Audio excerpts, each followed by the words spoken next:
Hey guys, I'm Coco, welcome back to Indie Month, the month where I play 31 different indie games, and you better enjoy them all because I enjoy them very much. So today we're gonna be playing Rise to Ruins. Welcome. So, some details first, but before we begin I'm gonna say, hey, this is probably a game that's the most similar to RimWorld out of them all that I'm going to be playing, and I know that most of you watching this also watch my RimWorld stuff, so just saying, just pointing it out. And now let's go to details. So, it has been developed by Raymond Duer, you know, someone. I have him on Twitter, I follow him on Twitter, he's a very nice guy, you should follow him as well. He is, the game has been published by 60 Gig Games, and it has been released on early access almost 4 years ago, 27th of October 2014. So it's been out there for quite a long time, and in this time it got a lot of very positive reviews, so very positively reviewed a game out there. And you can grab it on Steam for 9.99 euros right now if you so desire. So yeah, a game that's been out there for quite some time. It's really frequently developed. It's like almost all the time, or well, all of the time it's in development, and it's been changing. And you can also play, like, you can opt into even more developed early beta stuff on Steam, and you can just all the time play on that early development build. So it's really well done. So as I said, it's kind of similar to RimWorld. Basically, it's a colony simulator, well, more like village simulation, with some RTS elements and some tower defense elements. So it has like very nice, cool-looking pixel graphics. Also, your colonists or villagers are very nicely pixelated. I really like the style. It's very well done. Like, I'm not the biggest fan of pixel games anymore. I mean, I played those in the 90s. I would really prefer to play something else these days, but this game really did it quite well, and I enjoy it. I like it. I think it's very nicely done. So it begins like you spawn and you start with a camp, and then your people just spawn in and start working. You start with, I don't know, a couple of population, maybe some of them are kids. So that this is kind of like Banished. You start with a couple of people, some of them might be kids, and then you tell them, hey, go chop down trees, go harvest some rocks, grab some crystals, gather some food. You know, the basics that you do always when you play simulations like that. So that's what they're gonna go and do, and they're gonna grab the stuff. You can assign the builders, and they're gonna go and they're gonna build stuff. They're gonna build your camp, and then you can go and say, hey, go build me a lumber camp now, go build me a rock chopping stuff, you know, the huge, I should say, the huge. And then you can assign, hey, the people working in the camp will be my builders, and then people working in the lumber camp, they will be my lumberers or lumberjacks, and people working in the rock construction, well, rock, whatever it is, rock producing thingy, they're gonna be getting rocks. So you assign people, of course, and then maybe nomads are gonna show up on your map, and they can join your colony. Maybe your colony, your village, is gonna have some people they're gonna like each other a lot, and if they have house, because you should provide them housing, they're gonna go out there and they're gonna bang, and they're gonna produce more kids, and that's how you grow your colony slowly but surely. Okay, that's like the basic start. But even before you start your basics, you should select, hey, I'm gonna play on peaceful, I'm gonna play on survival mode, the way it's supposed to be played. Maybe I'm gonna play sandboxy, so I can play around with some things. Or you can also go with nightmare difficulty that, you know, just is designed to kill you. This game is pretty damn hard on its own, and you need to take some time to learn about things, even before you start your normal play. But if you try to play on Nightmare, well, let me tell you, I got wrecked. I got wrecked on the first night, but more about later on. More about that. So basically, when you get in, you are presented with an option of like a huge island that has, I don't know how many, probably like 20 or 30 regions on it. You can select, it's all like selected in squares, and basically what you see on that island, it's gonna be there in that region, like on smaller scale. But you have woodlands, you have rocky terrain, you have sandy terrain, you have coast, you have like forests. So basically different biomes, as you would expect. You have rivers, you have lakes, you have tar pits as well, I've seen.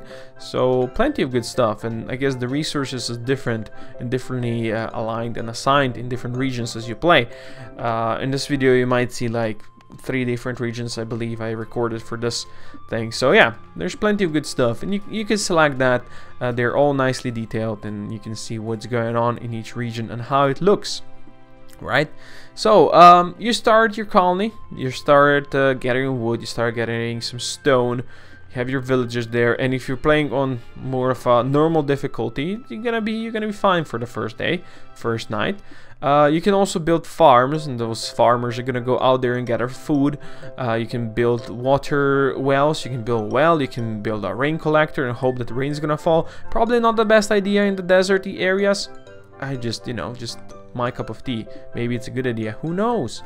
You can but then you're gonna see, hey, there's a lot of defensive buildings, like towers that gonna shoot stuff. There's walls, there's wall gates, so plenty of stuff that kind of says, hey, you will need this stuff for defense, and trust me, you will. So basically when the night hits, maybe not on the first night on lower difficulties, but later on, there's gonna be a bunch of monsters, basically zombies, starting to spawn around the world, and they're gonna just rush your villagers and try to murder them in cold blood. I don't know if they have blood, but probably they do. They are nasty, let me tell you, and your villagers are not there. They're not exactly made to fight back. Maybe they had like a sword with them, and that's about it. And one sword per like 15 people. Probably not exactly what you want, right?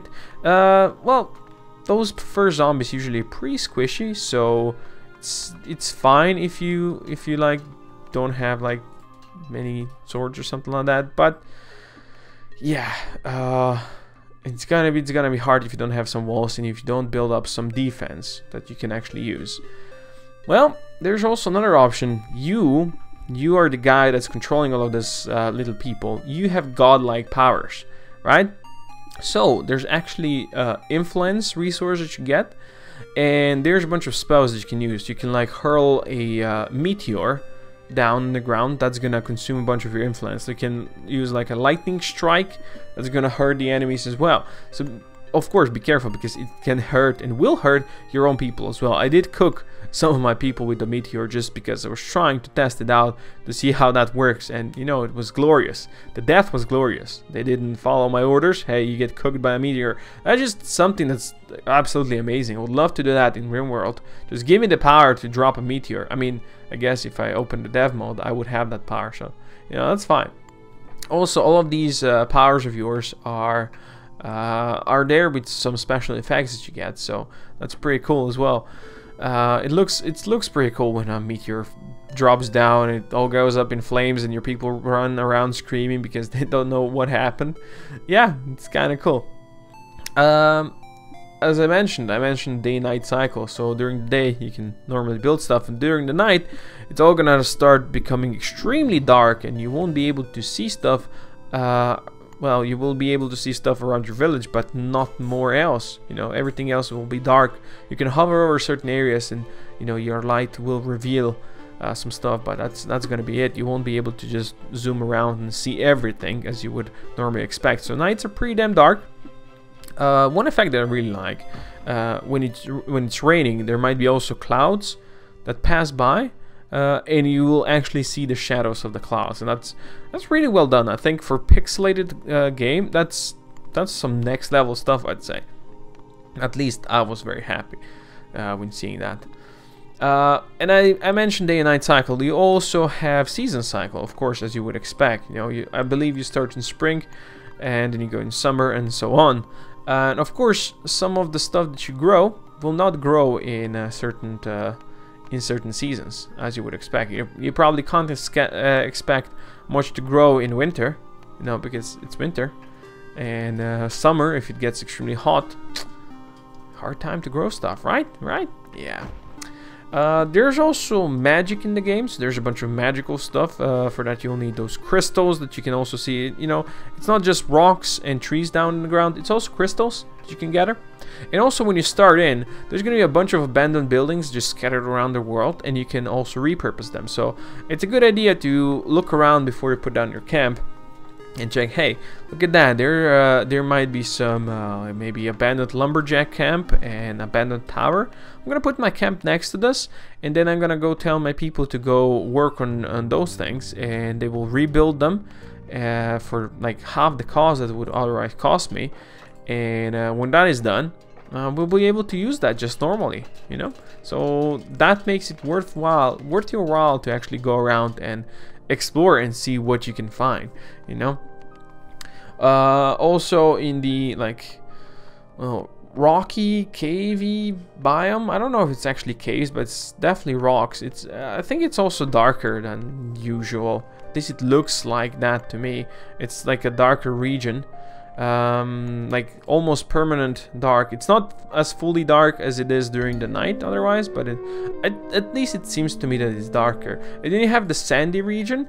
It's extremely light. It's like, you know, of course when night comes it's dark, but otherwise it's very shiny, I must admit, and I like it. I feel like it's a cool looking region. I do like regions like that as well. When I was mentioning godlike powers, you also have the powers to grow stuff, you know, to grow stuff faster. You also have powers to teleport monsters or your people to safety. So there's plenty of cool things you can do and play with that. I don't know how to actually boost your influence up higher so you can actually use more spells, because right now when I was playing like on nightmare mode on that, like my sandy region, and I was just getting swarmed by the headless monsters, and I was dropping meteors on them, and I was dropping the lightning strikes on them, but you know, between every shot I had to wait for quite a while before I could do it. Eventually, even, you know, it kind of helped the monsters destroy one of my houses because it dropped a bunch of meteors on them. They were like 5 monsters repeatedly trying to smack that building down, and I was trying to... It kind of helped, but of course if you drop a meteor it's gonna set everything on fire, so that's probably not the greatest idea. One important thing that I've noticed when I was building stuff is you can actually build houses for dogs. So doggy houses, I think they're doggo houses there over there. So hey, that is amazing. I've not seen any doggos yet, but I've not played that much, of course, so it's I'm looking forward to seeing actually doggies out there. That would be kind of cool.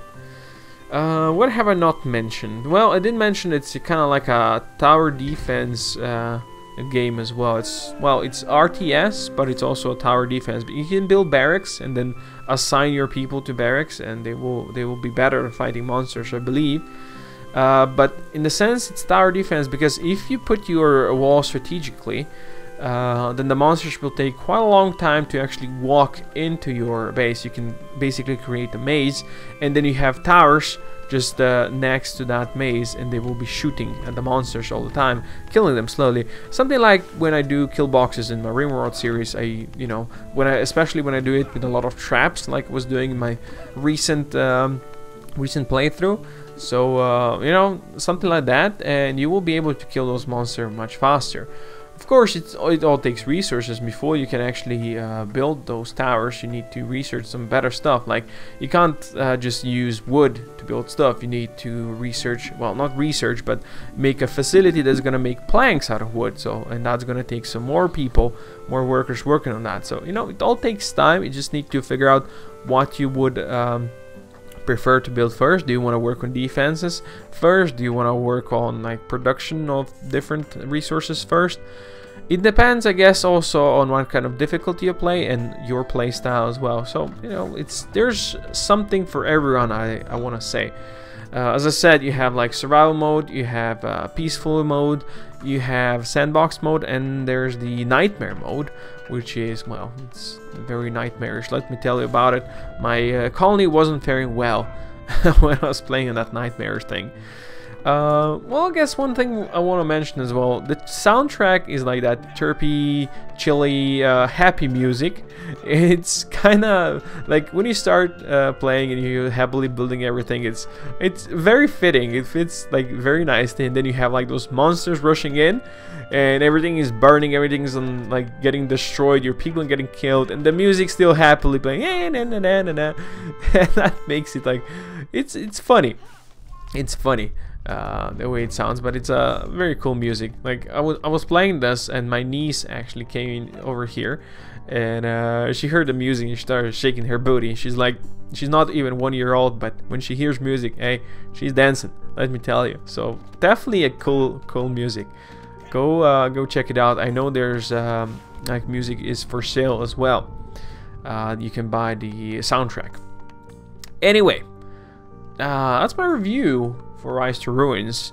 As I said, it's constantly in development, so it's changing all the time. But I think this would be one of the better games that I could be playing on my channel. And I got this game for free, like I think last December, and I was planning to play it back then. I like had a plan to play it back then, and I think I figured out that back then I still had my old computer. It didn't work well on that PC. It actually had issues, lag issues. So I postponed it, and then it never really happened. So this would be probably a great time to do it. Also, if you've been following my channel for quite a while, and you know that I have, like on the right side of my main channel, there's some people that I said they're cool people and you should go watch their YouTube channels as well. One of those, Fallen Shogun. I know he actually did a tutorial for this game, for Rise to Ruins. I think it's actually on the official web page. That tutorial is actually there. So, and I know he plays this game quite often. So that's the guy. If you wanna go check this game out for more, go check it out and tell him that I sent you. I'm pretty sure he's gonna be happy. But anyway, as always, at the end of the month there's gonna be a poll. If you want to see me play this game more, well, you can vote there. And yeah, I really enjoyed the game, and I'm continue playing it. It's pretty damn tough, but I refuse to go check up on online tactics and such to spoil myself, because I want to suffer. I like that. I like to learn things on my own. But anyway, for now, thank you all for watching. Hope you enjoyed it, and if you did, please consider dropping a comment down below. Share, like, subscribe, and see more Doom Magic, and I will see you next time. Koko out.